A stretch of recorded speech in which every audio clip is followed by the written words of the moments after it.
You're just mad that you can't grow a beard. Welcome back to Rebel Ants Radio. That's how we're going to start the show? Welcome back to Rebel Ants Radio. My name is Kevin. You're such a jerk. Joined, as always, by my beardless co-host, co-partner. I don't like beards. And co-pilot. For what? First night. I look pretty sexy how I am. I don't know about that. We'll see what the You're crowd. Just a hater. We'll see At least I got hair. We got 67, 73 At least I people. have hair. Listen, these numbers are jumping faster than I've ever seen, and I think it's because people are here for our guest, Chris, and not for us, and that's okay. I'm happy to be a vessel for them to learn a little bit more about Chris. I just want to remind everyone who's watching, if you are a holder of Rebel Ants, we are doing a battle tonight. And if you're not a holder, I'll give you a few minutes. Head over to OpenSea or Magic Eden, buy a Battle for the Colony Rebel Ants, and we're going to do a little battle later tonight. So if you have a ant in your ETH wallet, you're going to head over to portal.rebelants.io, and you're going to connect your wallet, you're going to enter your soul address, and then you're going to select which ants you want to register for the gangs that are fighting tonight. So we have the Warrior Gang versus the Kenshi, and we will let that roll a little later tonight. And just a reminder, your prize payout is based on your contribution to the total gang power. So we are giving away $75 of Miguel's money tonight. $75. Thank you for giving away my money. Of his money. It's what I do best. It is what you do best.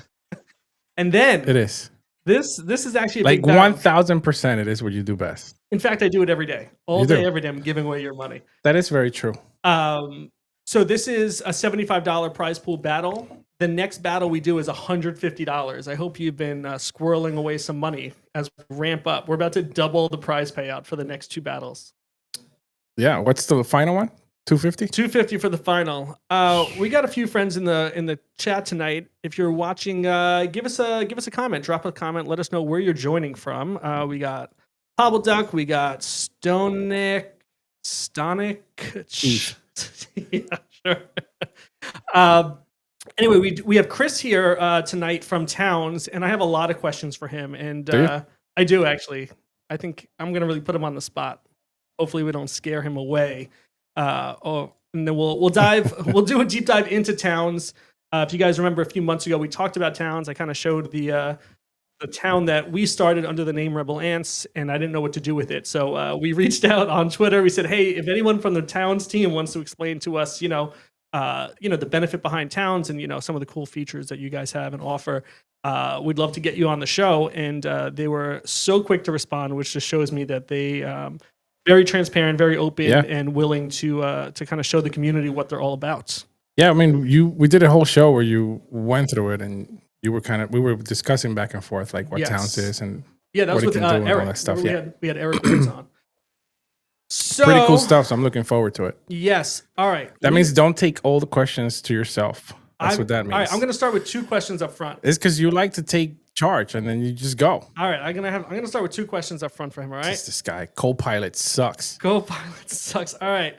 Let's get Chris on the screen. Chris, welcome to Rebel Ants Radio. How are you, brother? Welcome, Thank Chris. you for hanging out with us. I'm great. Thank you. Thank you for the invite. I'm super happy to get all those questions and maybe get you guys excited about it. I'm not scared at all. We started this video podcast with the idea of being very transparent about who we are. That's why we show our face, we give our name, but I'm still always surprised somebody agrees to come on the show and talk with us. So I appreciate you taking a leap of faith with us. No problem. That's been my approach to this space in the last 5 years. I actually conduct myself the same way, and I love that you guys do the same. Perfect. That's good. Perfect. Cut from the same cloth. All right, here's my first question. This is a hard-hitting one. How much did you guys spend on towns.com as a domain name? Because that is a crazy domain name to have. It is. I actually don't know. It was one of the first comments I made when we looked at it a couple of months ago. I was like, how did they get this domain name, towns.com? And then I realized, as I'm saying, like towns.xyz, you don't even go by .xyz anymore, right? It's just towns. Yeah, it's towns.com. I think that shows how serious of a company it is, and and I'll acknowledge the actual founder, Ben, with all the projects he's done before. As about it, right? And I think people will love it even more. Is that this is not the Web3 project, right? It's a platform that utilizes blockchain to run and be amazing. And I think that's what's what sets us apart. Yeah, I like that idea of saying it's not a Web3 project. It's a product that uses blockchain, but it's not a Web3 product. So my next question for you, I'm going to put you on the spot again, and then I'll let Miguel ask a couple questions. When I put together a thumbnail for a guest, I say, let me know if you have any changes. Usually people say no, but you clearly were like, I don't know what you did. What you did was shit, and I think you need to rework it. So what were your initial thoughts about the thumbnails you saw when you went into my Figma file and you're like, what is going on here? No, it's like lovely. I wish I had time to actually go through it, but it was if you do design, some of my friends I've done design a lot of the times, and some of them is super organized. Yeah. But I don't think they realize the beauty of having layer 1, layer 2, layer 55, layer layer /1/2 / final 2, 3, 4. That's what makes it amazing. But no, it was great. At least shows that you guys have a cool thing going on. Yes, I spent hours working on that for no good reason, to get that post out 2 hours ago. Anyway, you'll be all right. Tell us a little bit about you, about your background, how you got into Web3 5 years ago, as you said. I would love to kind of start from the beginning, and then we'll catch up to where we are today. I think I came into Web3 or crypto, as many of us, because of COVID. I've been around Bitcoin probably since the beginning. Didn't pay a lot of attention. I've been coding a lot, designing. Been doing that all my life, but nothing related to blockchain and all those things. But during COVID, and actually before that, I wanted to quit doing all of that, and I started DJing again, and I was doing amazing and having fun, but COVID came, no work. I sold a bunch of my stuff. I bought some GPUs. I started mining. Wow. I learned how to do contracts. Suddenly, I had a lot of people that needed to do smart contracts for NFTs, especially not many tokens. People were paying me a lot of money to do those, and I was always in love with the philosophy behind it, even prior to the cyberpunks and the all manifesto that they did of decentralized finances, and ownership and identity. So it was like a no-brainer. And when I start getting in deep, I just fell in love, and the all community part. I made a bunch of friends. Then I had the chance of working with companies like Lot Studios on XRP, the Xpunks, and a lot of amazing people. I have my own project that I started. I am DeFi. I was always experimenting, trying to break barriers, being very very honest, having an approach of transparency. Always been the same so far, and it worked because so far my reputation online is flawless. I've been conducting myself in the correct way. And that's what made me get this amazing opportunity of now being the DevRel for Towns. Great. How did you get people to trust you at the beginning? As hard as it is to get someone to trust you today, I imagine 3-5 years ago it was even harder to get someone to say yeah, I'll trust you with my contract, that you won't have some backdoor, and then walk away with all my stuff. It wasn't easy, and a lot of the times I think it was kind of the opposite. It was not about them trusting me, or it was more about me trusting them because of me doing the work and then sending them the keys, and I have nothing to do with it. At the time, people think it was art, but once you learn how to do NFT contract or a 721 Azuki at the time, and then doing a meeting tab, there was nothing about it, right? But then you give those keys. There's nothing to do with you. And most of the rugs happen to people stealing money, and it wasn't something about the contracts itself, right?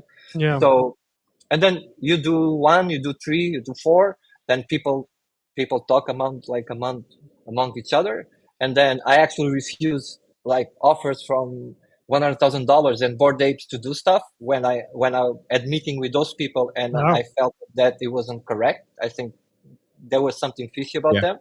Yeah, good for you. And it was public, but I always maintained that saying didn't want a lot of exposure or doing those things, or and it wasn't that I was looking for those kind of things. I was just excited. I actually, in my project, one of the things I wanted to do, and we did a lot of workshops, especially for artists, where I actually teach them how to do the contract themselves, do your minting that. We didn't have all of those launch pads as we are right now. All those no-code tools. Yeah, so they were going there. People were like starting to learn. They were doing themselves, at least for their own projects. It's not they would have the capability to do for other people because it would be like risky. But at least they could do it for them. There was no like science. The contract was there. Like you don't need to do it once you understand it. Can I pull up your website for a second, because it was like mind blowing when I was like, what am I looking at here? So besides the work you do with teams, I know, like you said, you have your own stuff. Like, this website is crazy. Did you design this? Is this yours? Yeah. So the art you see there and the other one, and we had another stuff. Like it was even cooler. Like when we do like meetings, we do something like the last one we did was like this MS DOS like terminal, and people have to answer stuff like how many protons are in like and all those things. But that was based on one of the arts I actually made for a company called Solom 4 years ago for the founder, and I did the actual physical piece for them. And then based on that, I didn't want to do a PFP collection at the time. I wanted to do like a membership, something with a membership, but I wanted to do based on the artwork that I did. So that's the collection is a variation of that art you see right there that we did at the time. Yeah. So you're also an artist. You also do fashion. You just do everything. That's great. That's awesome. Yeah. So how do you go from art and fashion into like coding and building in Web3? Like walk us through that journey.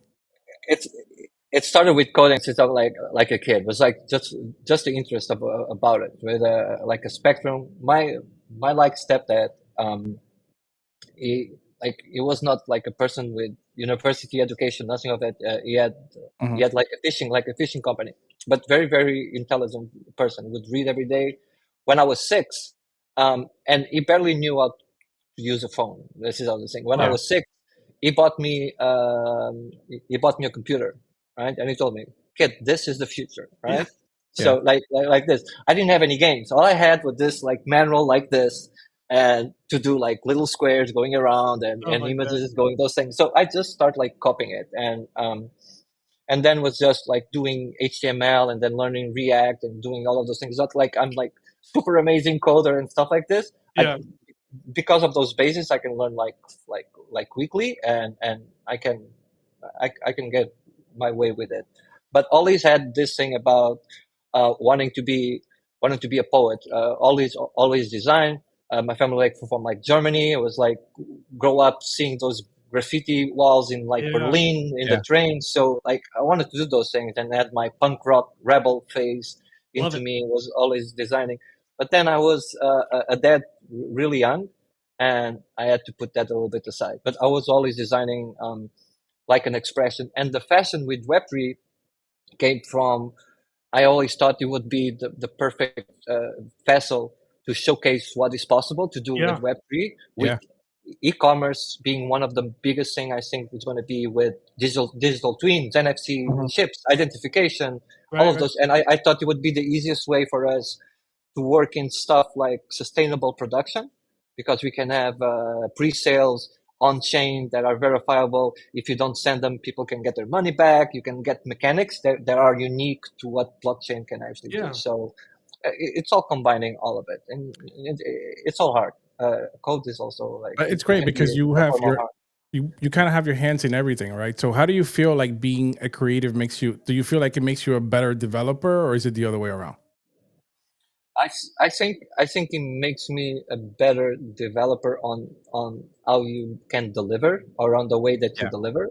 And on my point of view right now, with the position I have, it makes the perfect role for me, because I deal with the developers on the team. I deal with the product. I deal with the community, and having that close sync with the community for all these years, I have a better understanding how this approach are. I believe this is how we should communicate, even knowing we're not like a Web3 company or crypto company.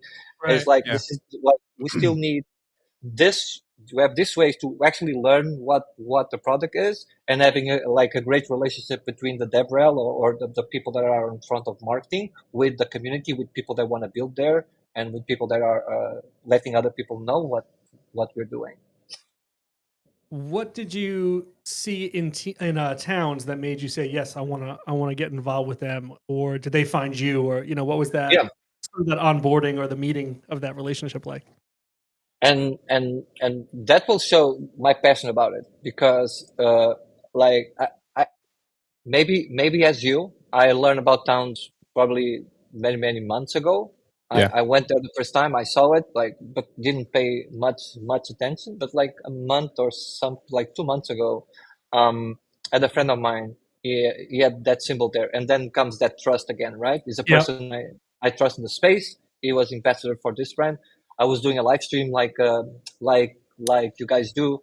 Let me actually check this out. And I did I end up doing like a 3-hour deep dive and understanding what it was. And I just fell in love, because all of this time, and it's not that we don't have amazing stuff going on, and we have, like, there's amazing stuff, but all we see and we saw every day was like protocols being built for like blockchains, where it is to lend money, or to like trading, or building NFT platforms. And then I saw this company that made this amazing like protocol that is built for instant messaging. It's made for communications and like socials. This is something like, at least for me, something new. This is exciting. And then going in deep to some of the stuff we're definitely going to talk about and going to see, and you're going to see why he made me. And some of the stuff was, we have Discord, and I have a lot of people that want to be part of it. And I think NFTs, the future, are memberships and subscriptions.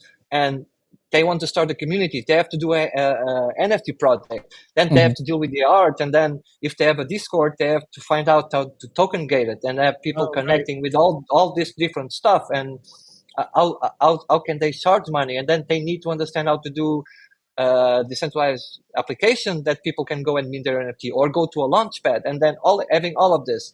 And when I saw that, I thought, like, you don't need any of it, right? Because none of it. Like if you're doing something like you want to launch your NFT project and have all those things, there's a place for you, and you can still do it. But for other people, where are the book clubs, like the book clubs? Where are this community of people just want to get together, or an artist that people want just be around it?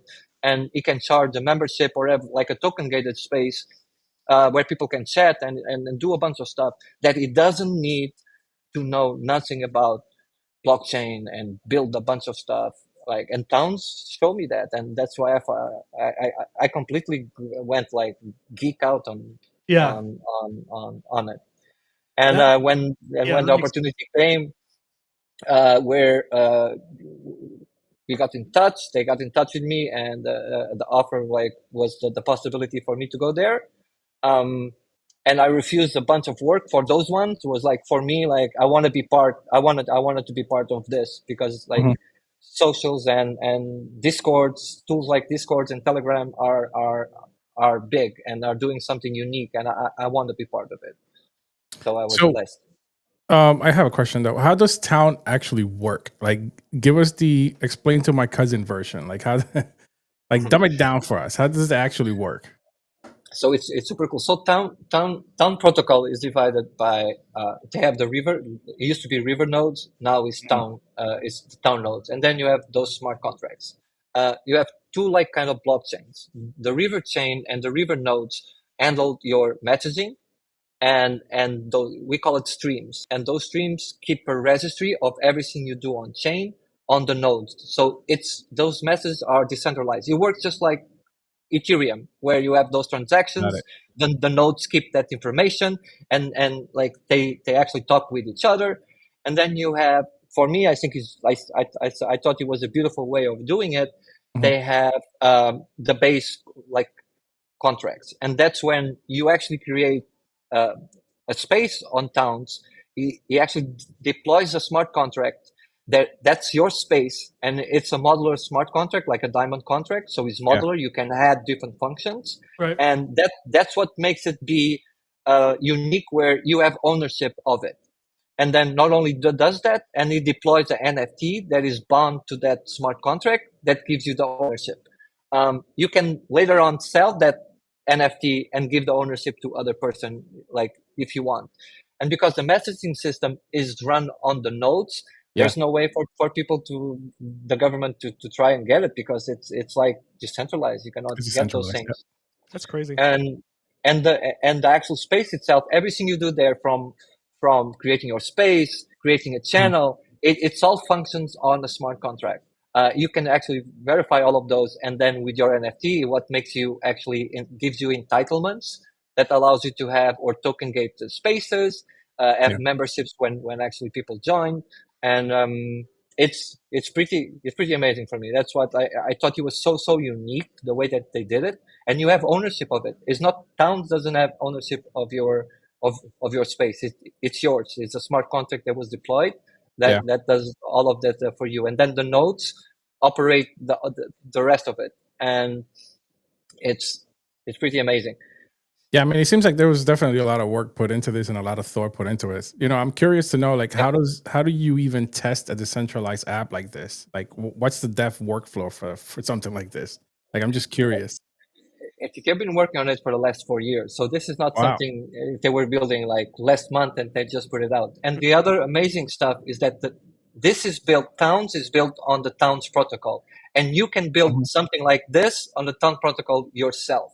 And that was the other part that I went ballistic, because you can build on your user hub, have the same architectural that we have on Towns on your own application. You can build your own application, having the nodes verifying the messaging. You can have people creating spaces. You can do it token gated. You can have the memberships to be paid, free, those entitlements, the models. You can build your own Towns and decentralized applications with messaging system like we have on Towns. How is this sustainable financially? Just if this is free for me to set up, and I know that there's tipping within it, but how do you guys continue to? So the protocol takes a fee for stuff when on the actual Town app, when you actually create when people join a space. The protocol takes a fee. When you tip, the protocol takes just like a small fee, and there are other ways that we're building and working on make it sustainable for the Towns app, and then the protocol itself. The protocol itself is open source. Got it. You know, how do you guys handle like encryption, scale, and all the backend headaches? Like, how do you guys handle all the encryption? The encryption is done is an end-to-end encryption. So it's when you're talking in like a space, a key is like generated that allows everybody that has entitlement to be in that space to visualize the message. It actually decrypts it. You can see how well the app works. 99% of the time is working, and it's pretty unique. And the team, they have people that used to work in Cloudflare and all of those companies. They hire the best of the best to do those things, and I can tell you that. And I'm pretty amazed with everybody that is there, and you can test it for yourself how amazing it is. And this is and I still believe this is just the beginning, because of the stuff that people will start creating for it when people start adding tools and bots and building their own applications with the Town protocol, where like it's endless what you can actually do, and how much generated fees the protocol done is also public. You can go to Dune and stuff like this and actually see how much money was generated. It's a very well sustained ecosystem. So is it 100% off chain? I mean, I'm sorry, on chain? Yeah, it is. Is pretty cool. Is the goal for you guys to have people developing? Like, is the bigger focus to get people to develop on the Towns protocol, or is it to just get people to start communities and tipping? Because it seems like two different audiences, right? Yeah. So you have both. So like, in me personally, and one of my jobs is to make people build on like the Towns protocol, to build as much as they can, and to have amazing stuff created using it. on the other hand, on like Towns is as already this great platform, this great application where it gives the opportunity to actually see everything that is possible to do with the Town protocol in this amazing way. There's a lot of work to make what is this right now every day. And it was a lot of work to get to this point, for sure. But I think the unique part about it, and hopefully like you guys, and when we create your town right now, it gives for you, it will give you another way of you be able to monetize and actually extract value for giving back some kind of content or value back. The Right. tip feature is amazing. I use it on my towns, and I try to incentivize the actual community to bring value to each other, and we can actually give back directly there without needing to connect wallets or doing any of those things directly Yeah. on the application itself. You have people that, if you go to Explorer, like this friend of mine, Colette, she's a 60-year-old lady that does health and care town. Her town is a success. She has almost, I think, 800 people there. Is that one, the wellness center groove, the wellness groove. Right here. There you go. It's 700. I think, I don't know. I don't even know how many people she has Yeah, right now. 743. And this is the cost to enter, the Yeah, 0.004? that's the cost of the membership. Is monthly or going to be yearly, but that's how much it costs to be there. And she gives a lot of tips about health and talks with people, gives advice. People tip her back, and I like this gives you the ability for you to work hard on giving something valuable, and you have the possibility to get back with it. Like make money for people wanting to join your town, make people want to stay there, continuous give some kind of value that people will feel more than welcome to tip you back for everything you do, and you own it. Nobody else own it. It's not like Discord can actually shut you down any minute because you did something wrong. Nobody can shut you down here. And then it's up to you. We always say that like people, if they focus their time in building something that brings value to them, they would make more money than going after just whitelists and airdrops and all of those things. Like they are the value, and this gives the possibility for them, a base for them to actually start doing it. It's great. You know, that was going to be my next question. Like a lot of people compare towns to Discord, and I was going to ask you, like, what was the difference? What makes towns better? And I think you just answered that question now by with everything you just said. Yeah. And with people building and all of the stuff that will come in the future, for sure, you will see more and more of utility like you have on Discord coming here. And exactly like you notice, like it's yours. And like if it comes to a point you want to actually sell it, you can sell it back. Like that actually NFTs is like on OpenSea. You did a very good town. You have a lot of people there. You can actually sell that NFT to somebody. They buy it, goes back to him. Then he is the owner. That's it. Simple. Interesting. That is very cool. What kind of feedback are you guys getting from early users? I think people that like Colette, like I have a bunch of examples like Kenny did the mining hub. One that I love is that one that they charge a membership and then they buy those what's their name, those Bitcoin miners, the small ones. Oh my god, give me a blank. It's on the Explorer, and then for each amount of memberships they buy one, and then they all mine as a group, right? And they give each other tips over there. They can actually see what blocks are going on, and instead of you having to go to a place and buy it for $300 or $400 and run it yourself, I paid I think it was like $19. They're gonna get like 150, and that's one example of BitX. That's it, function. It's a great example of what people can actually do there. You can have it free. You don't have to actually charge a membership if you don't want, but you can make it like token gated. Oh, you don't have to. Okay. Right. You can make it free, but you can do it like token gated that you need like a specific asset or Yeah. an address or a token to actually get in. And then you can also token gate the actual channels inside of your town, where let's say a user has 10 of your and Rebel Ant NFTs. So you have this specific channel, just like you do on Discord. And Yeah. you don't need collab land. You don't need none of it. It's already embedded. It's already there. That's cool. I like that. Actually like that a lot. You know, I'm curious, how do you handle the moderation in a decentralized world? Like, what happens when stuff goes sideways in a town? Like, you can ban them. You can actually ban them.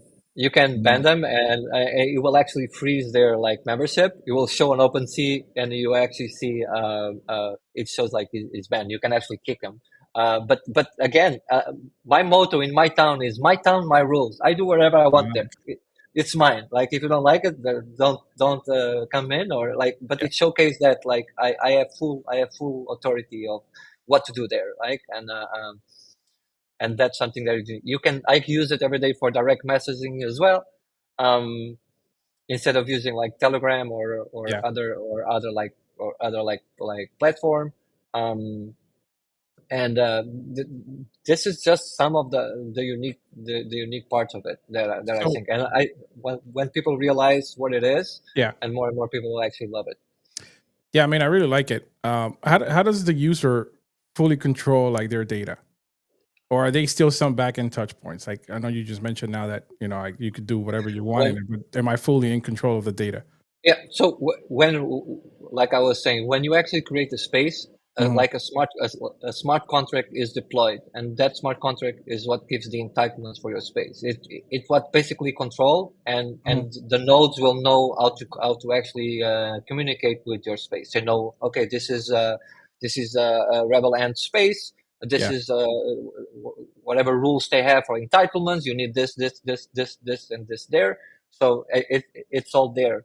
So that's how you manage, and it's a diamond contract, so it's modular. You can, if you understand how it works, you can then even add more stuff, change some of those functions, and even build your own platform and add whatever you want to those things, and make it unique. Yeah, I mean, you guys are definitely making things much easier than Discord. It looks like, it makes with a lot of more features than Discord has. Plus, it's all embedded in there, it's right? native. It's native to and I think platform. it's needed. Yeah, and this is just the beginning, because you're gonna keep adding and more. And I love the questions, because I feel that you guys understand how complex and hard was to get to this point. Yeah. Where it is right now. Homework. So let me ask you something. What happens if someone loses access to their wallet? Do they lose access to their town too, or no? Or is there a way to get it? There's a way to get it, but it will be the same as the other ones. But because of the account abstraction part of it, you can definitely work on stuff where you can have ways to retrieve it better. And that's another thing that I love, that I use account abstraction, and then use this like sophisticated way of creating these modular accounts that allows you to have all of this functionality inside of the app. But again, it shows another way where you don't even need a wallet to actually log in and create an account and have people joining up with X or with an email address. Yeah, right? yeah. You create like a social account, and if you don't have any crypto, you pay with your credit card. If you want to join a town that is paid, that's it. And when you look at the list on the Explore tab, you've got some big names here, and you guys were pretty vocal online saying, hey, we just had Pudgy Penguins start a town. We had these other really big names here.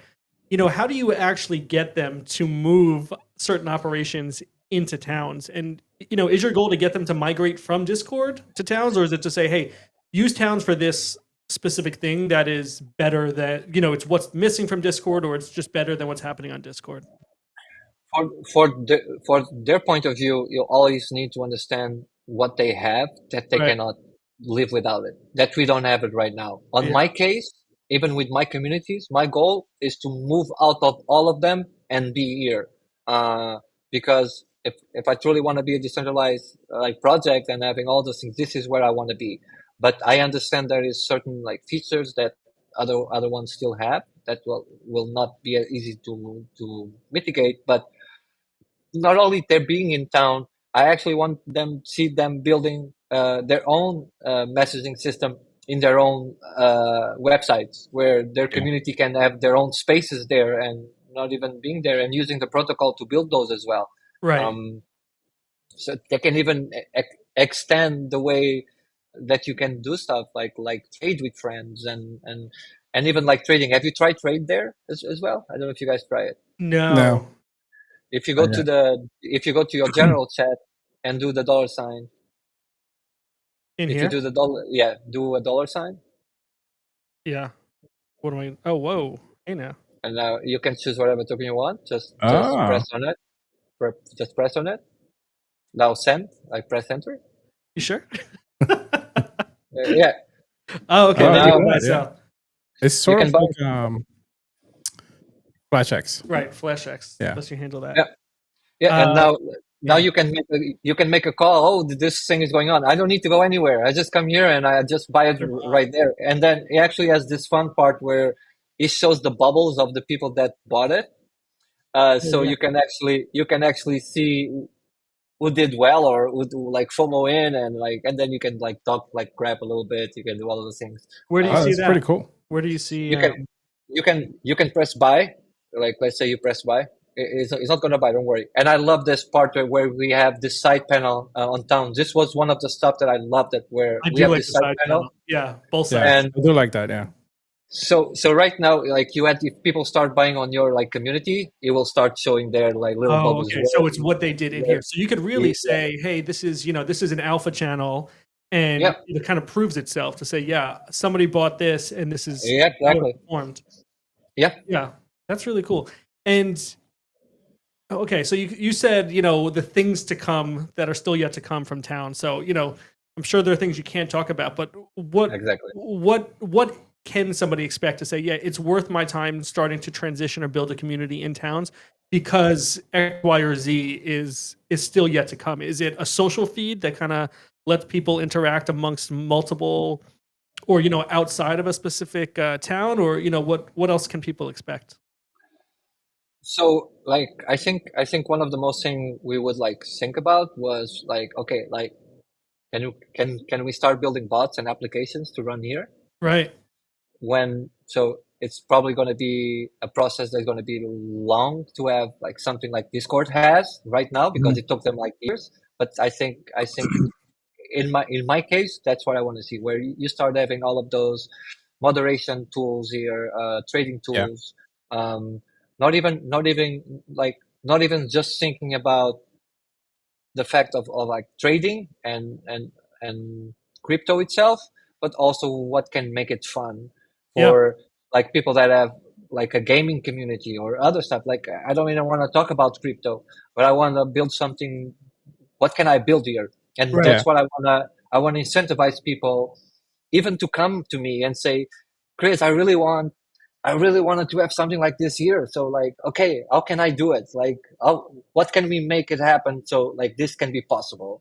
And this is what I expect to motivate and excite everybody, where this is still like is like a blank canvas. Everything, try to imagine and be creative and where was the last time you had the opportunity to build something or be in an ecosystem that potentially have the growth or be something like Discord or be something like Telegram or WhatsApp? Right. That's true. That is like this. So like, and it can be a little bit complicated in the beginning to build all those things, but like it all depends on everybody. Everybody wanna like do stuff there. When I did mine and when I was talking about this, I always talk, and when I used and I do my live streams and all of those things, I always was very like honest and very blunt, like you guys look like guys are, and I don't care what, like, if it's gonna hurt like somebody in a way. I would never be disrespectful or be nasty or stuff. I'll just say, okay, I don't like it because this is not the way like it's done.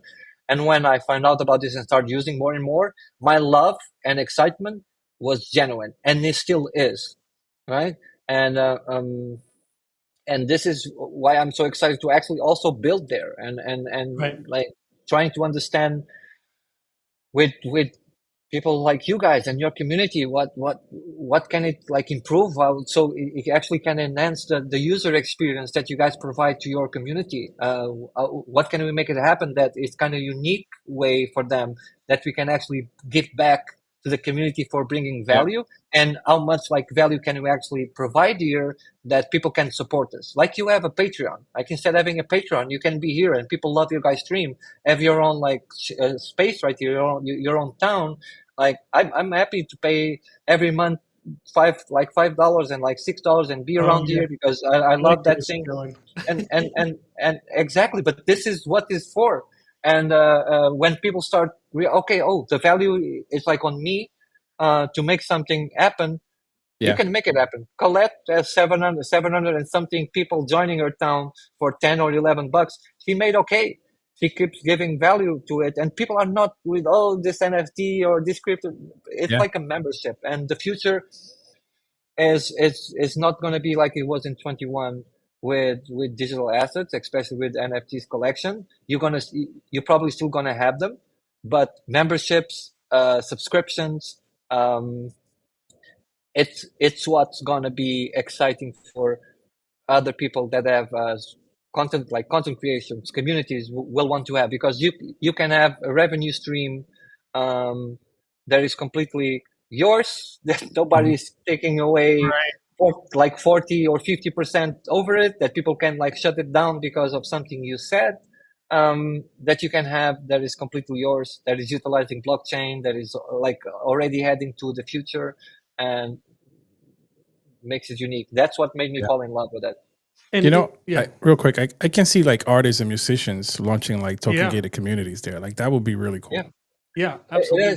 It is, and it's a great use case for a membership where like an artist can like create their own. I'm going to pay €10, like $10, $15 a month to be part of that community. And every month it drops an art collection that I can actually collect, or it can do a meet and greet and do whatever you want and participate in that ecosystem, have like a discount to buy stuff.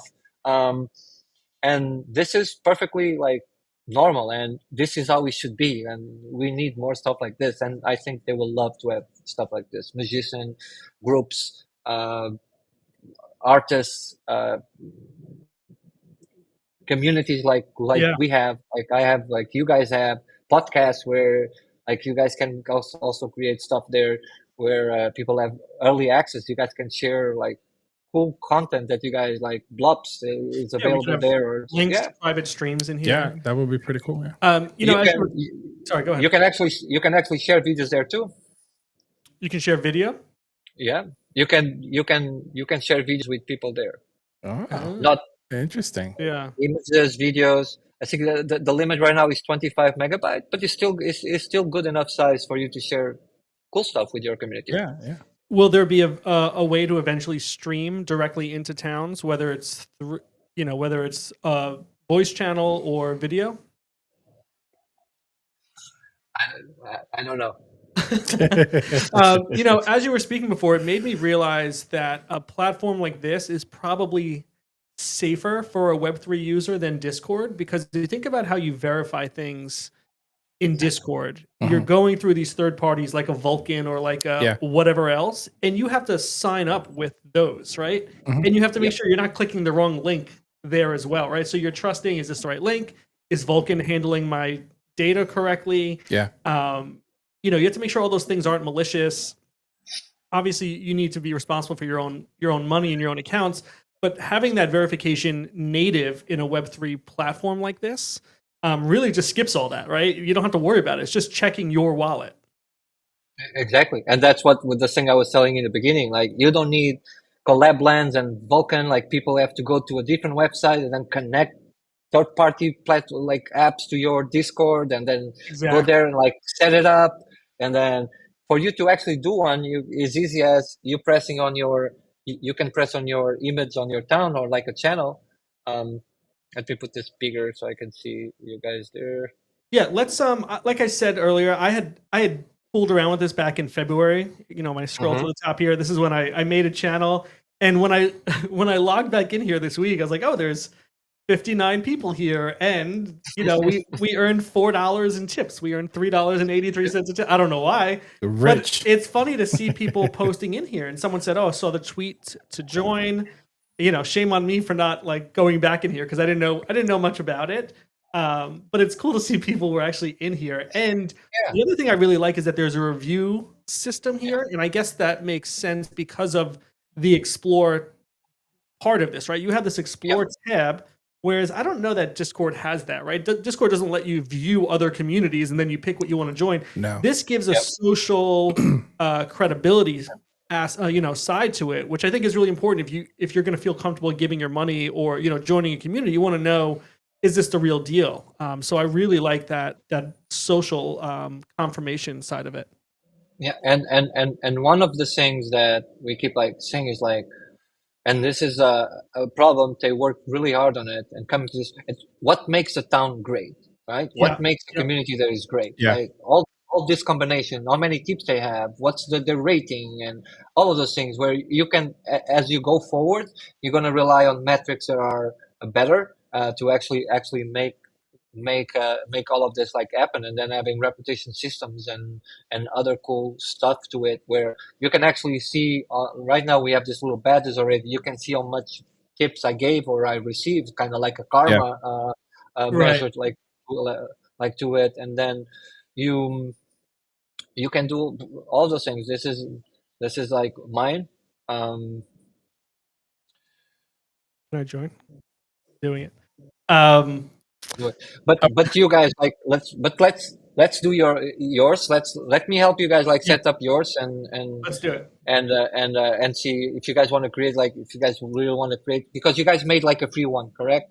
Yes. Is there a way to delete this, or is it on chain forever and it's just? No, you can change name and like leave it there, and then you just invite people from here to there. But I would just create a new one because you guys like are missing on the opportunity to even make some money to help you guys stream, to buy material, to pay for the tools you guys use. So like, not this one, not the newest, not the newest.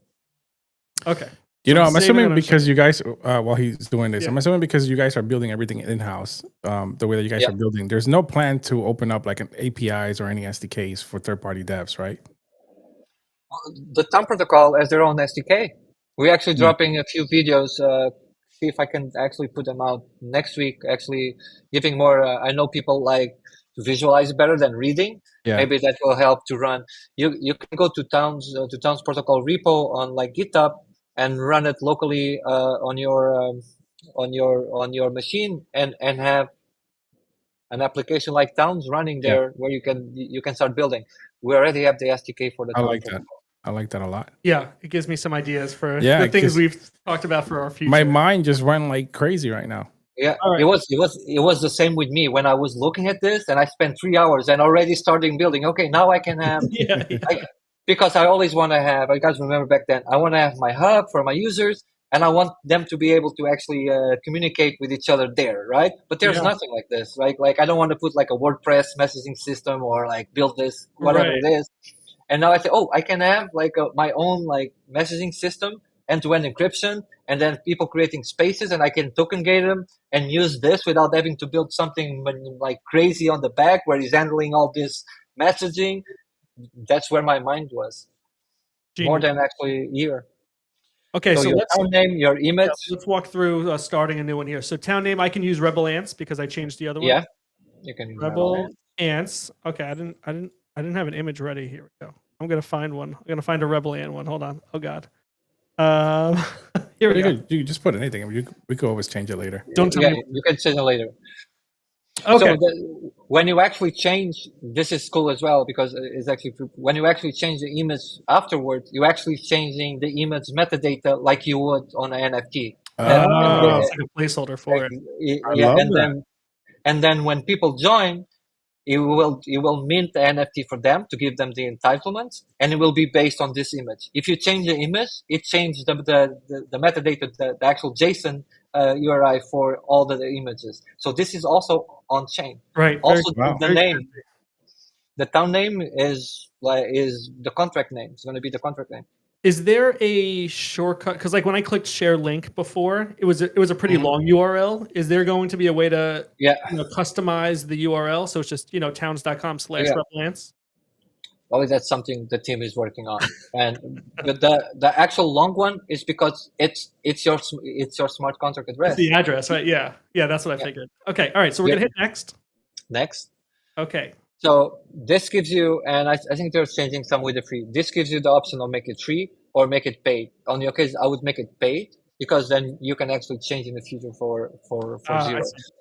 So the membership fees, there's two ways that you can do it. You can have it fixed, where you can then change later, where the price is always the same. Let's say 0.004 to get in, or you can have it dynamically changed. And what it does is actually it's changing the price logarithmically.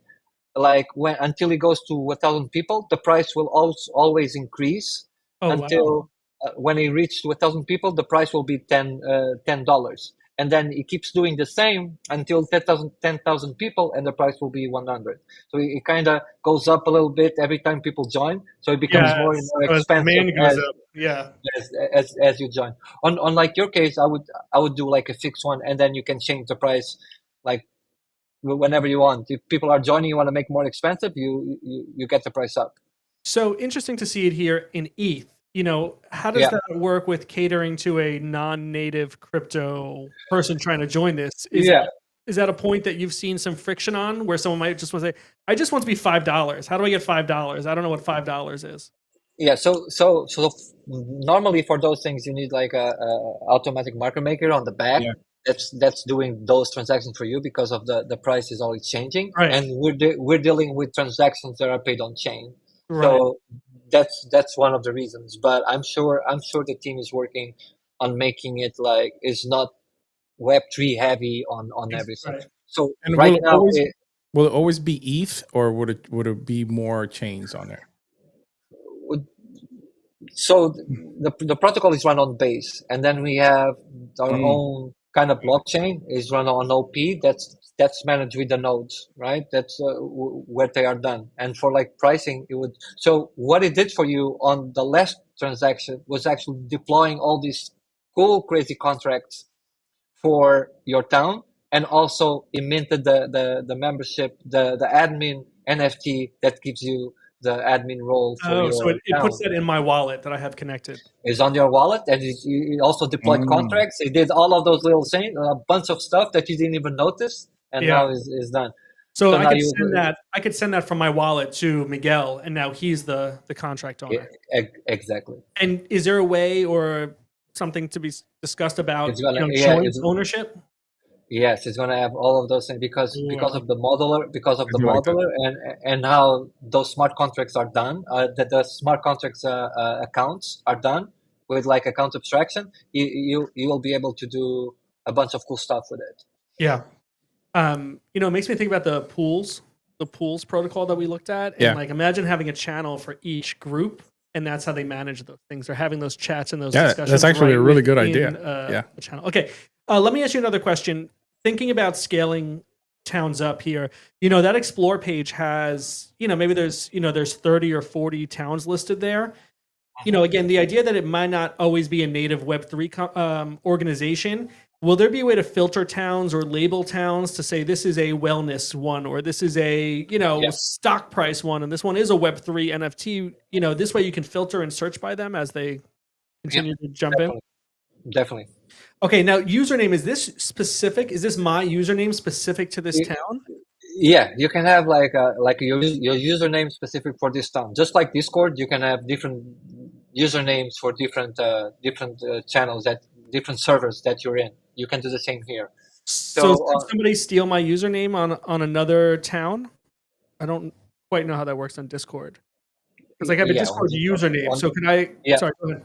Yeah. So on Discord, I actually had to build this bot that we use actually launching it. It's called Defend Cord. That actually is a tool that protects for name impersonation. So if somebody tries to use my username where the bot is running, it will actually change his name to scammer and let everybody know that guy tried to use my username, and then kick them out. Okay, this name I just typed here, this username, Kevin with a Y. You should know this was my MySpace username, Kevin with a Y. So Oh, man. I don't know if MySpace is still around, but you can find me on MySpace as Kevin with a Y. So we'll join town. That's very fitting. That's very fitting for this one. Okay, so tell me what happened here because we picked an image before, right?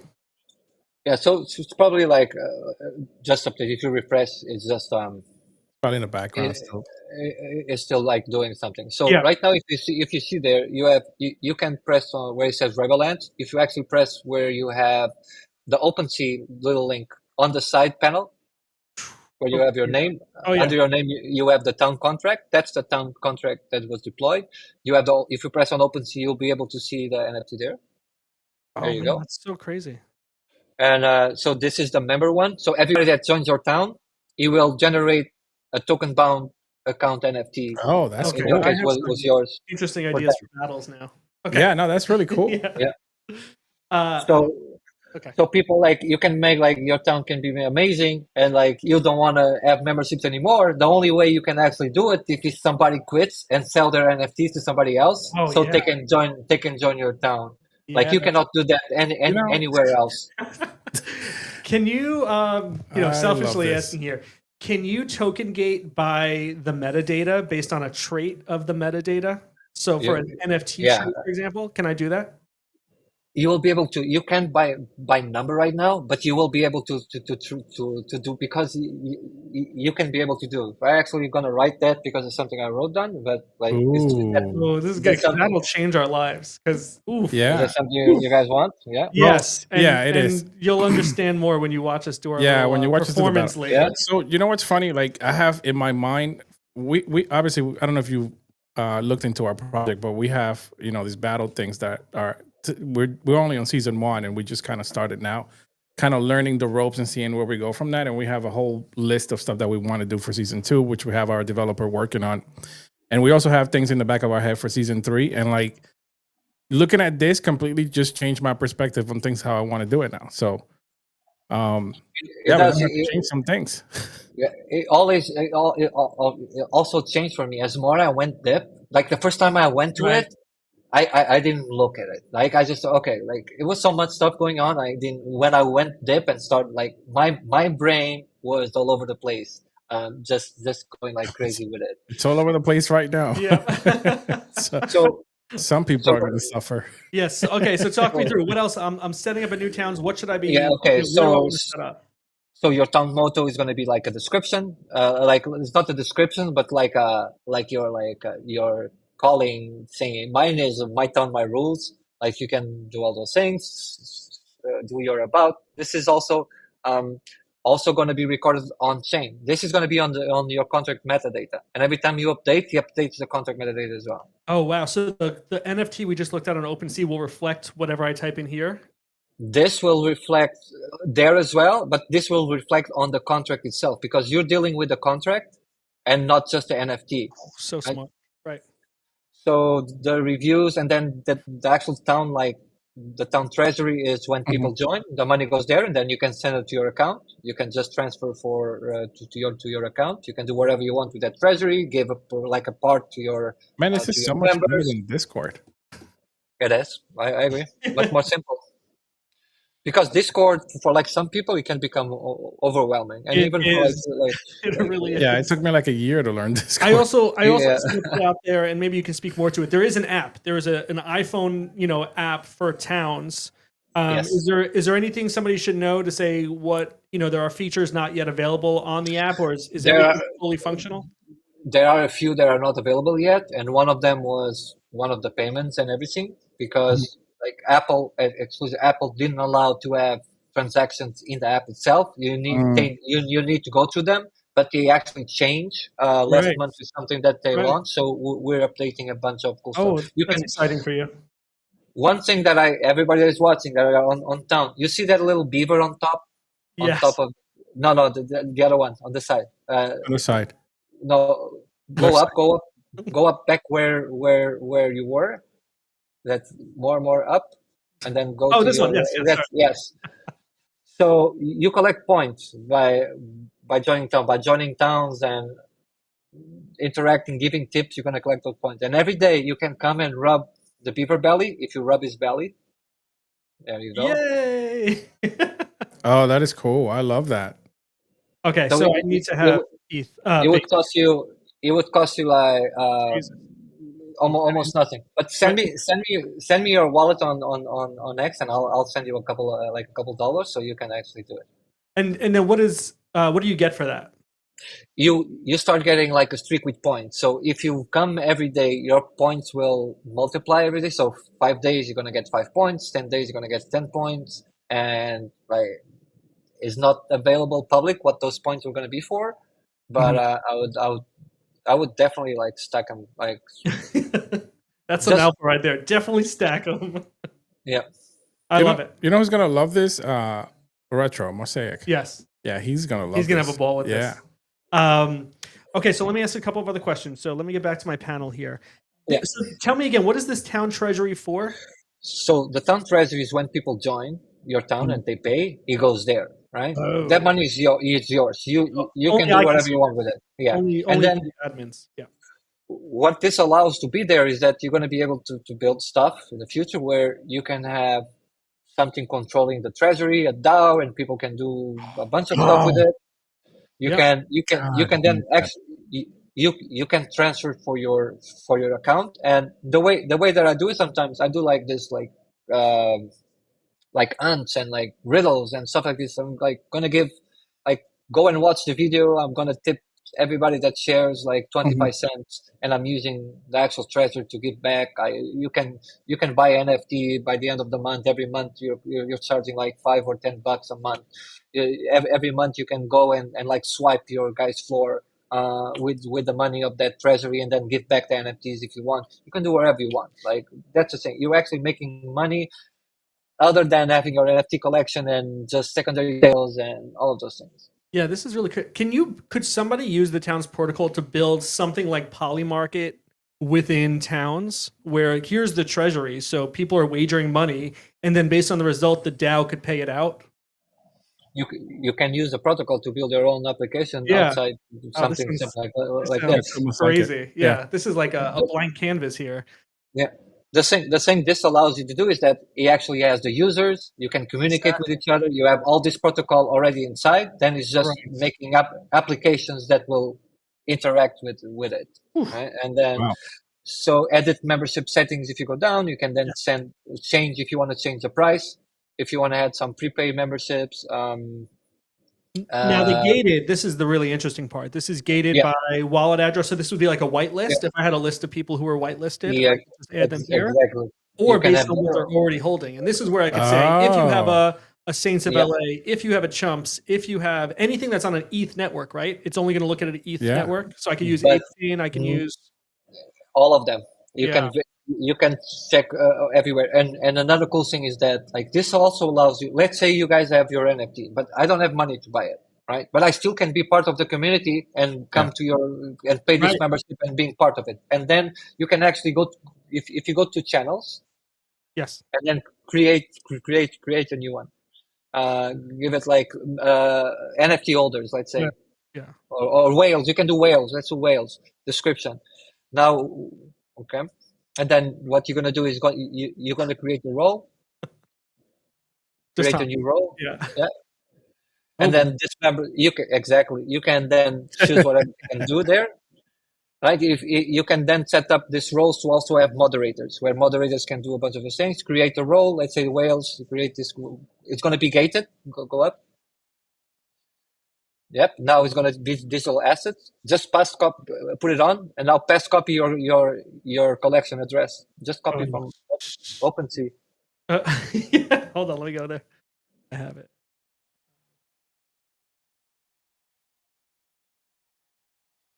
That's it. Are you looking for the contract address? I got it. Don't worry, Miguel. All right. I know what I'm doing over here. Pass it there. There you go. Well, how many do whales have to have? That's we have a few. That's insane. That's 100. So add token. Role name is. Oh, what happened? This is the quantity. That's the role name. You forgot to give a role name. I did. I'm terrible at this. Okay, we'll call it a top dog. If you have So a they can the top dog. they can read, write, all of those things, and then create role. Now we're able to change this at any point too, right? Any Like point. the names and stuff. Yep.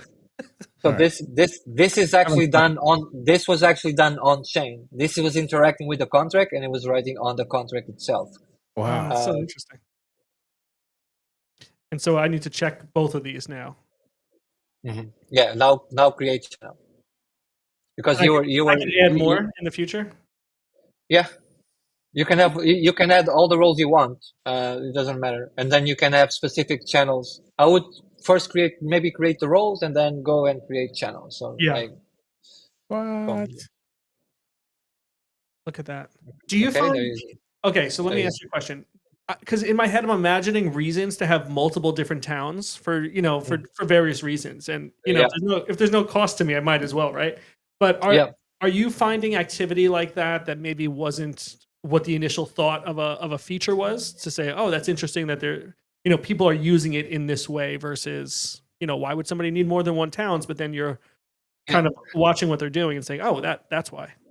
So one of the things is that some of the channels are limited to 10,000 users, right? Like just like a collection, 10,000. But you have, if you go like XC1, right? The big one.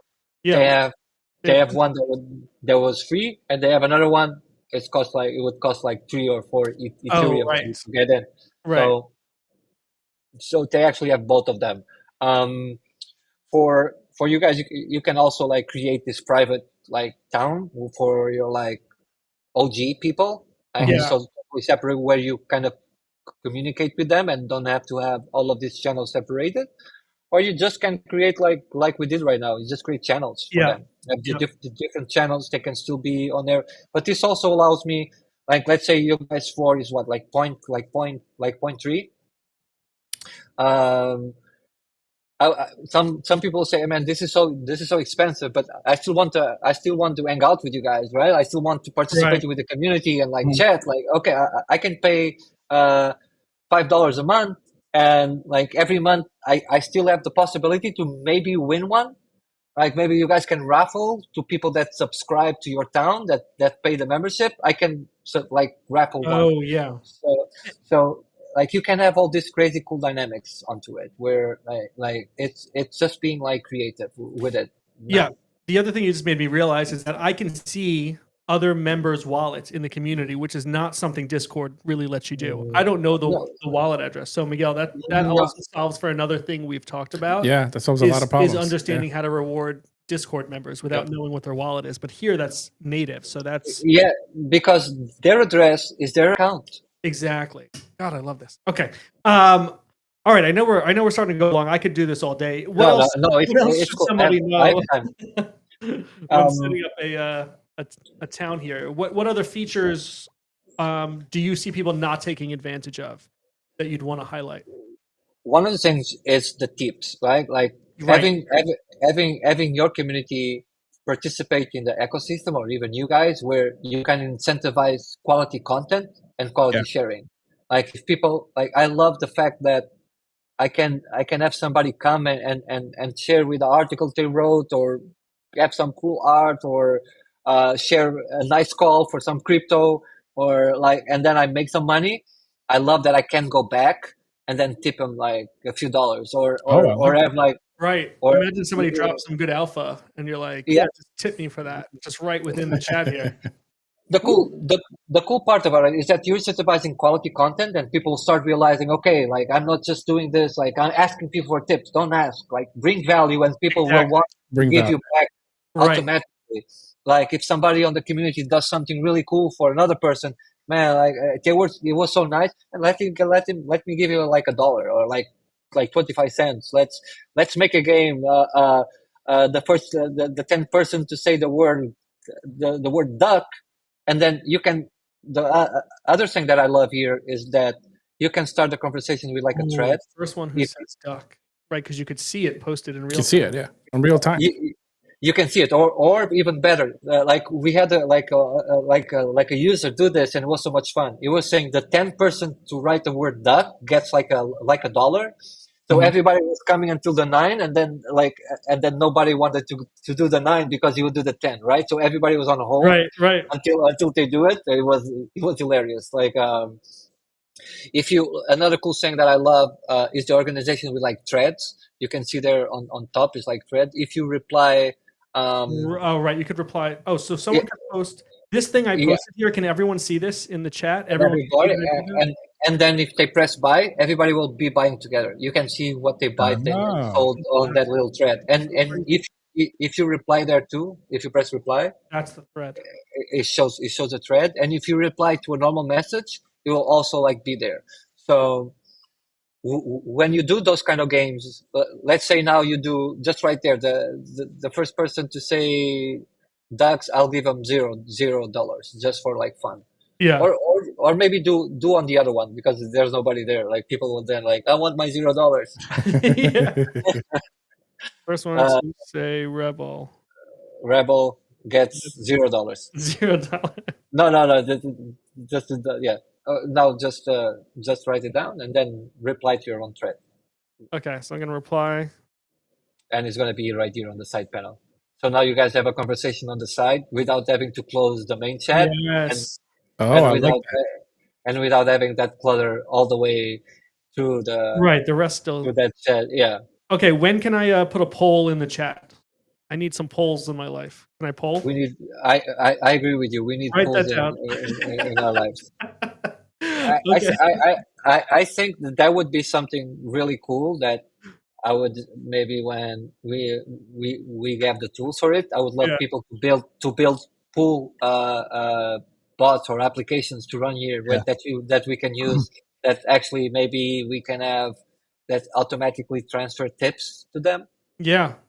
And do those kind of things because the way is built, and in the future we actually can operate in a different form or a high level view of how we actually build stuff here differently that we see the other applications where you don't need to put your private key like you have to bots to trade for you on other because it's already embedded on your account.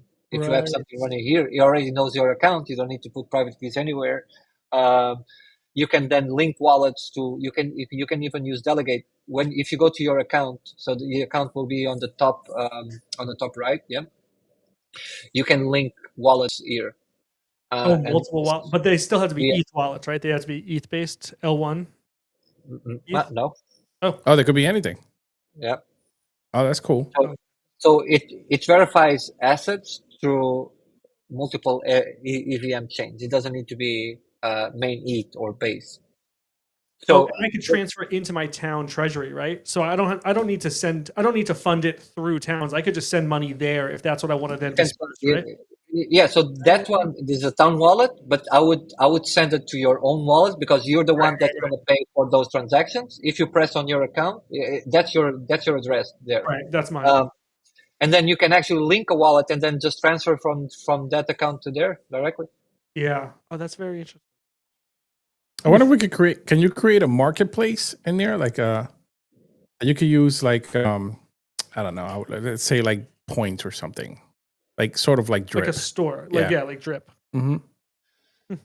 You definitely want to see somebody build something like that. Yeah. Okay.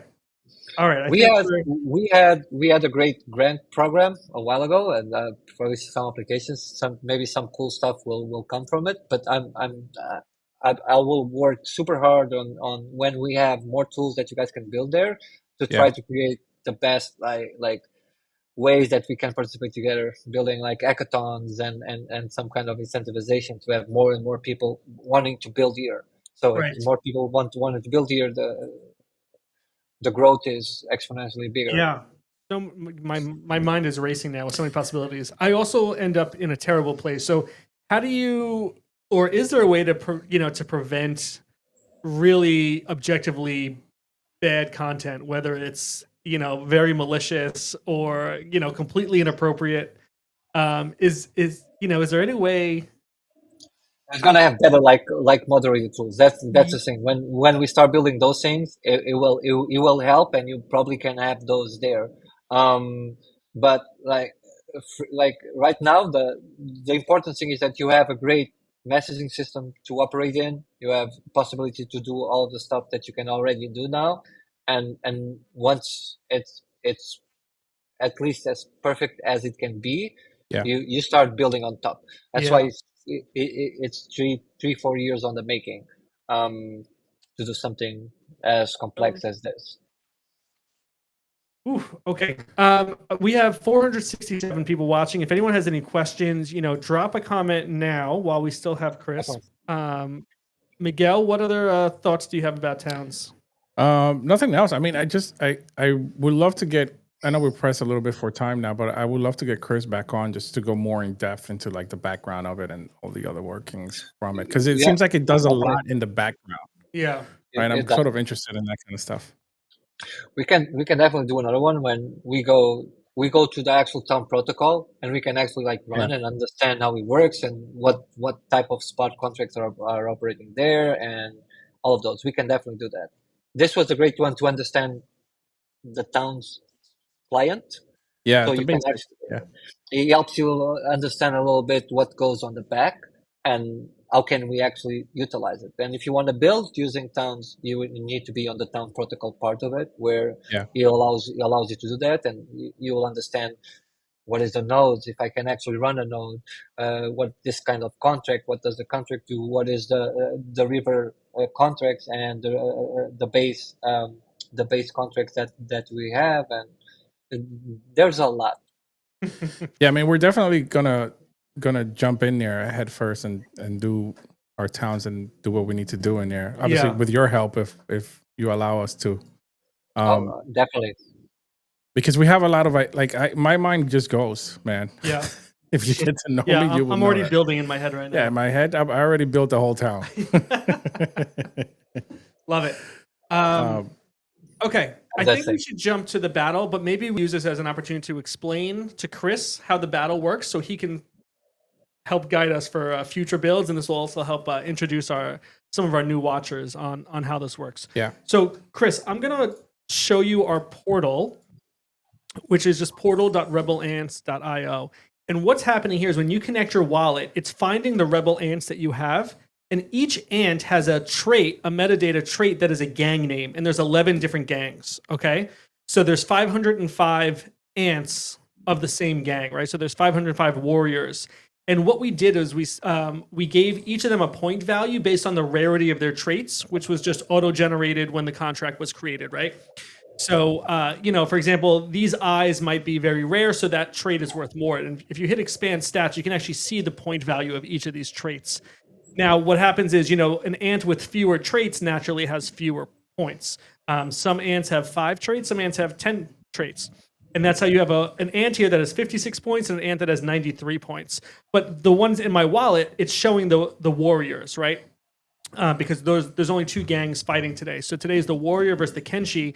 And as people pick which gang they're going to register their ants for and submit for battle, it's creating this total gang power for each of them. And that just gives you a percentage of the total, right? So if you said 97 plus or 9,703 gang power of the Kenshi plus the total gang power of the warrior, this total is 32% of the total, right? Between the two. And this one is 67. And this is just people submitting and picking whichever gang they want to submit for. Maybe they have more in their wallet than one over the other.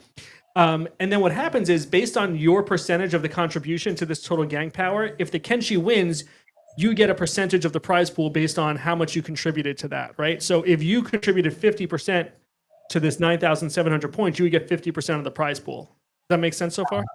I love that. Okay. It's very cool. So today's prize pool is $75 paid out in RPepe, but $75 of US dollars in RPepe. So it's not small, and there's no entry fee at this point, right? It's just people who have the ants in their wallet. They just get to pick an army if they have a warrior, or they pick a gang if they have a warrior or Kenshi, and then they submit it. So for me, I submitted for the warriors, and these are the 4 that I submitted from this wallet. So now what we do is we tell AI to basically tell a story of these 2 gangs battling and pick a winner based on the probability of these amounts. So it doesn't always mean that the higher probability wins, because sometimes the lower probability will get picked by AI. it just happens to be that most of the time it is the stronger gang, right? So again, it's really looking at the metadata in this portal to say what ant is in your wallet that's a warrior, and then it lets you submit for that gang. So as you are talking to us, Miguel and I are doing this telepathic conversation about how do we turn this portal system into towns, because it's doing a lot of the work that we envision needs to be done for the next round of this. Does that make sense? Yeah, that's definitely something that's going to be possible in the future. Like definitely.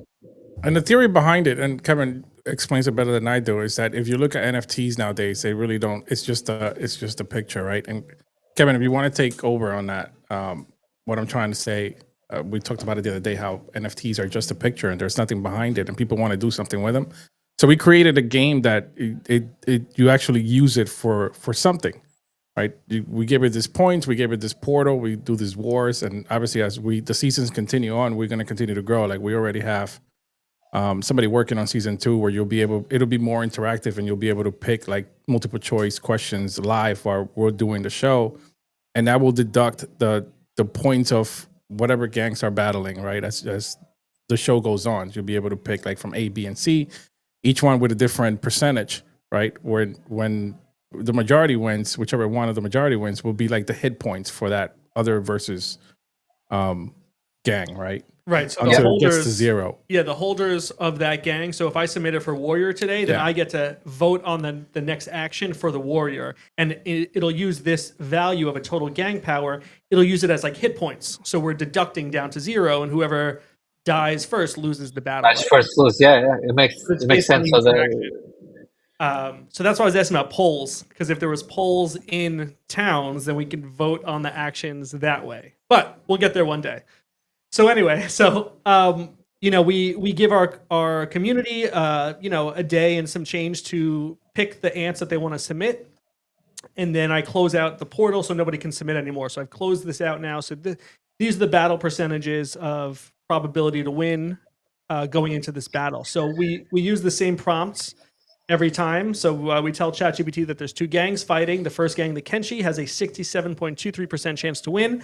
In the second gang, the warrior has a 32% chance to win. Simulate the outcome and list the results by telling a 4-paragraph story. Only give me 1 paragraph at a time. Now, just to zoom out a little bit, this is the tournament bracket that we've been playing off of. So like I said, there's 11 gangs, and we're doing it in a 1v1 style until we get to the championship. So today we have the warrior versus Kenshi, and Kenshi already beat the Ashigaru gang. So if Kenshi wins today, and you were part of the first battle, you were part of a $50 prize pool. This battle is part of a $75 prize pool. And if Kenshi wins and it goes to the next round, it's part of a $150 prize pool. So this is, until we get to a winner. So we have a few more battles to go. So we're kind of in the middle of this season 1, just kind of figuring out all this. And, the more we do it, the more feedback we get from our amazing community who's been playing along with us and bearing through the technical difficulties and the building process. So this is the way that we wanted to reward our community, was by giving them a reason to want to hold different ants, because next week it'll be the samurai versus the sohi, so you're going to want to have a samurai ant in your wallet, but you might be rewarded if your gang wins. That's pretty cool. So, having said that, we're gonna run our battle. Is that all right with you? You got 5 more minutes for us? You're good to go. Okay. Yeah, but if it takes longer, no problem. All right, here we go. So we're on a screen share. Let's go over here. The very important thing for a battle is the music. And I'm gonna keep it real low. Okay. Oh, that's good. Okay. Here we go. So I'm gonna read it in a very dramatic fashion. So just don't make fun of me, okay? All right. Here we go with the prompt for the first battle here. The Kenshi versus the warrior. Okay. We're going to read this one line at a time. As the first light of dawn pierced through the thick mist over the ravine, the Kenshi emerged in formation, silent, deliberate, and cloaked in dark indigo armor that shimmered faintly with dew. Their leader, Okami, raised his blade and signaled the advance. Across the field, the warrior gang, fewer in number, but burning with defiance, beat their weapons against their shields, sending echoes through the valley like war drums. Tension crackled in the air as both sides charged, blades flashing, the ground soon stained with the fury of the first clash. Would I like the next paragraph? Yes. Okay, the initial skirmish was brutal. The Kenshi, disciplined and fluid, moved like a single organism, each strike coordinated, each step calculated. But the warriors fought with unpredictable ferocity, breaking formation to strike from odd angles, catching a few Kenshi off guard. A young warrior named Raku managed to take down 2 Kenshi in quick succession, earning a roar from his comrades. Still, the Kenshi held the line, pushing forward with relentless precision, slowly forcing the warriors back toward a jagged ridge that hemmed them in like a cornered beast. Oh my god, do they all get pushed off the cliff? This is horrifying. Okay, next paragraph. Pinned against the ridge, the warriors made a desperate stand. Their leader, Kane, let out a guttural cry and charged headlong into the Kenshi ranks, his axe cleaving through 2 enemies before he was brought to his knees by a synchronized strike from Kenshi blades. Inspired by his sacrifice, the remaining warriors surged forward one last time, catching the Kenshi momentarily off balance. For a heartbeat, it seemed the tide might shift, but then Okami himself entered the fray, cutting down Raku and rallying his warriors with a chilling call. The momentum snapped back to the Kenshi like a tightening bowstring. Okay, final paragraph. With their formation tightened and morale unshaken, the Kenshi executed a final encirclement. Boxing in the last remnants of the warrior gang one by one, the warrior fell, refusing to surrender even as their numbers dwindled to a handful. When the dust settled and the Kenshi cries of battle faded into the wind, only the Kenshi remained standing, bloodied but victorious. Okami planted his blade into the earth, offering a moment of silence for the fallen, friend and foe alike.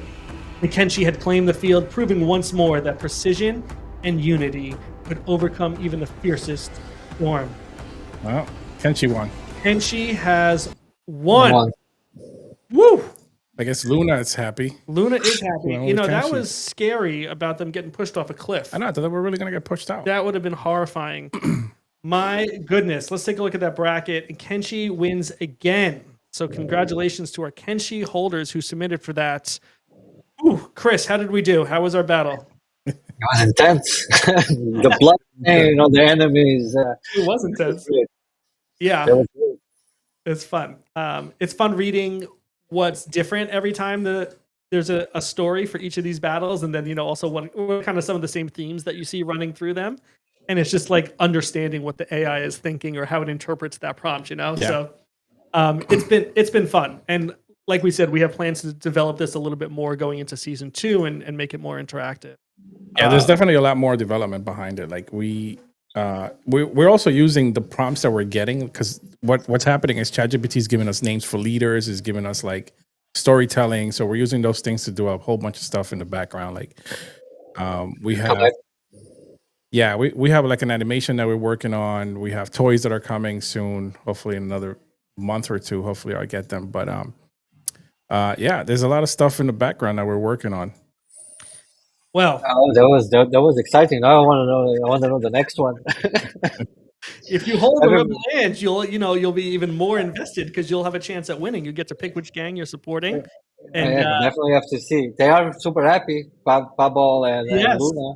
Yes. Yeah, they're going to win some money.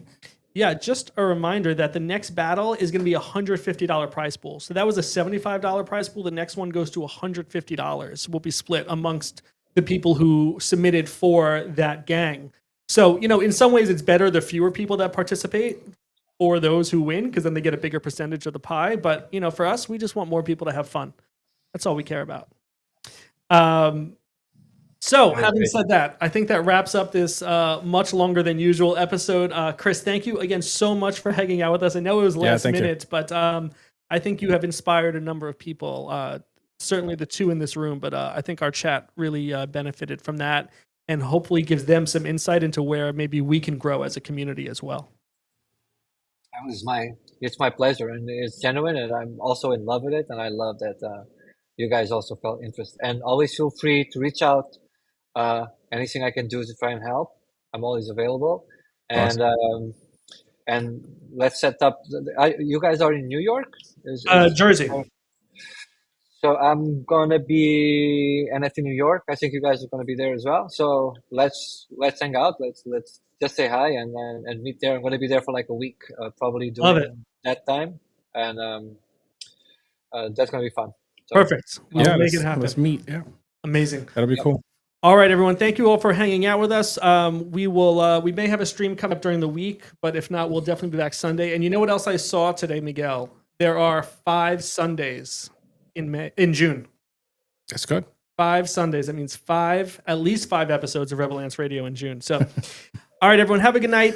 Remember, give Chris a follow at Chris_Von, and give us a little follow if you haven't already at Rebel Ants. And go pick up some ants for the next battle because the prize pool goes way up. It's going double. Highest prize pool It is doubling. we've ever had. Thank you again for hanging out with us, and we will see you all later. Good night, everybody.